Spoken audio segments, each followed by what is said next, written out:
Welcome to our YouTube channel. Assalamu alaikum warahmatullahi wabarakatuh. سلطان صلاح الدین ایوبی رحمۃ اللہ علیہ نے یروشلم کیسے فتح کیا؟ یروشلم کی فتح کے موقع پر سلطان صلاح الدین ایوبی نے ہر اس اندازے کو غلط ثابت کیا جو شاید ماضی میں اس شہر میں ہونے والے واقعات کی بنیاد پر قائم کیے گئے تھے، اور یہی وجہ ہے کہ اسی یورپ میں جہاں انہیں اپنے زمانے میں خون کا پیاسا اور شیطان کی اولاد کہا گیا تھا، 20ویں اور 21ویں صدی میں ہیرو کا درجہ بھی دیا گیا۔ یہ تحریر BBC اردو کی ویب سائٹ پر پہلی مرتبہ اکتوبر 2020 میں شائع کی گئی تھی، جسے آج قارئین کے لیے دوبارہ پیش کیا جا رہا ہے۔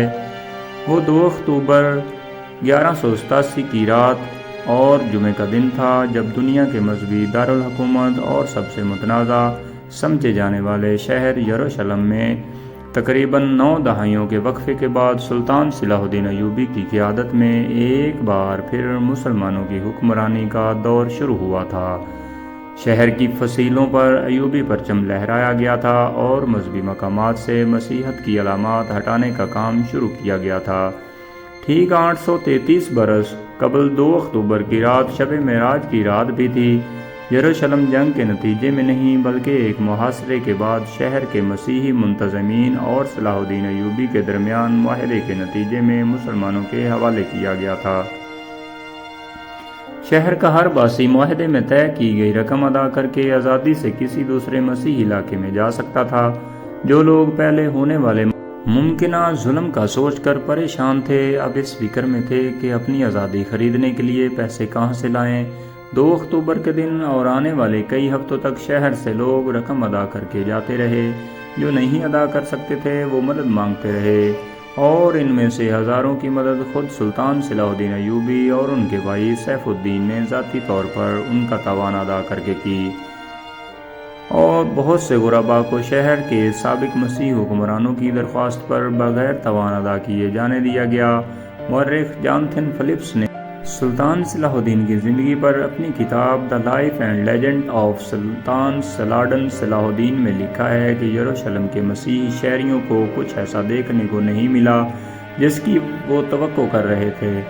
مسلمانوں کے محاصرے کے دوران یروشلم کی خواتین نے اپنے بال کٹوا دیے تھے کہ وہ فاتح فوج کے سپاہیوں کی نظروں میں نہ آئیں، لیکن فلپس لکھتے ہیں کہ فتح اور یروشلم پر قبضے مکمل کرنے کا مرحلہ طے کرنے کے بعد سلطان صلاح الدین نے خاص طور پر عورتوں کے معاملے میں رحم دلی کا مظاہرہ کیا جس کے لیے وہ مشہور تھے۔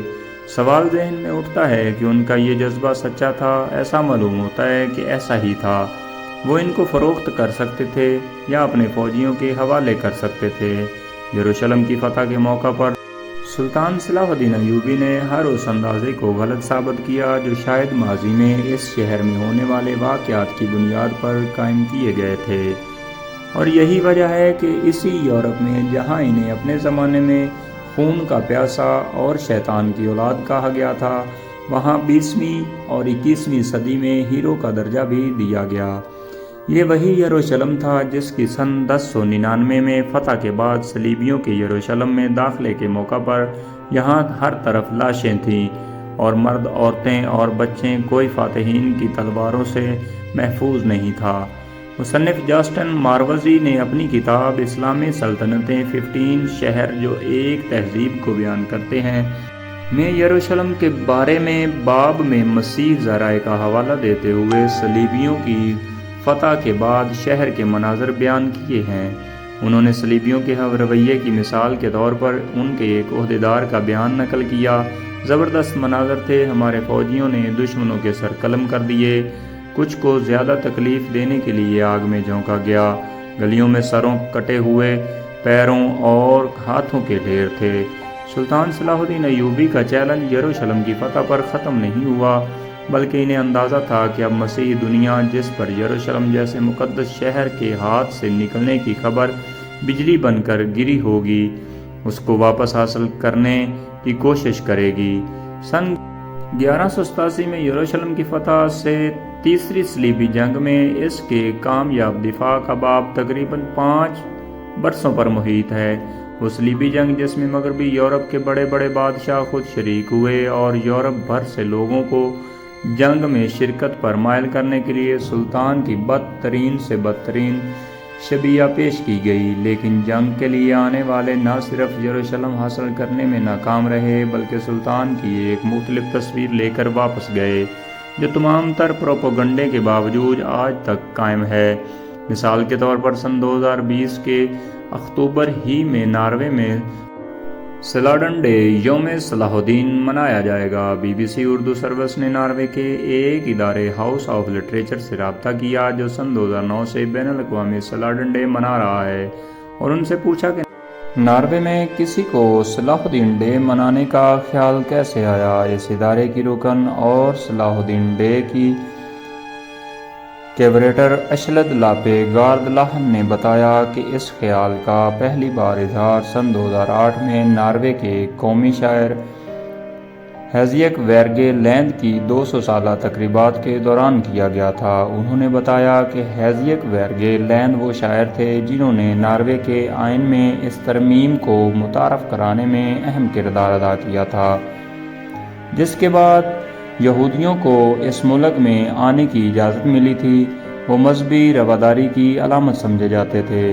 اشلد لاہن نے بتایا کہ سن 2008 میں اس تقریب کے دوران ناروے کے ایک مصنف تھیور والڈسٹین نے تجویز پیش کی کہ ویرگے لینڈ کی سوچ کو آگے بڑھانے کے لیے ہمیں صلاح الدین کی یاد میں بھی ایک دن منانا چاہیے کیونکہ انہوں نے یروشلم کی فتح کے موقع پر جس کردار کا مظاہرہ کیا تھا وہ یہودیوں، مسیحیوں اور مسلمانوں کے مل کر رہنے کے بارے میں ایک سبق ہے۔